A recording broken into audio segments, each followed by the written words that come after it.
Hello. Welcome back. In this short video tutorial, we will discuss the StableMaster dashboard, and its key features.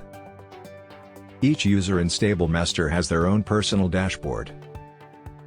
The dashboard provides a view of key areas of the business, and quick access to common features, including total active horses in the system, total active customers, tasks that are overdue for completion, and overdue payments.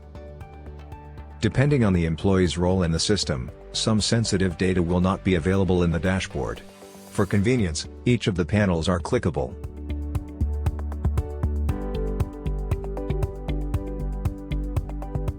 The dashboard also provides up-to-date reminders for any tasks or lessons that the employee may be involved in. Again, for convenience, these are clickable. By clicking the account icon, users can access their personal details and change their password. Also, you can log out if you wish. You will also find our social media feed in the dashboard.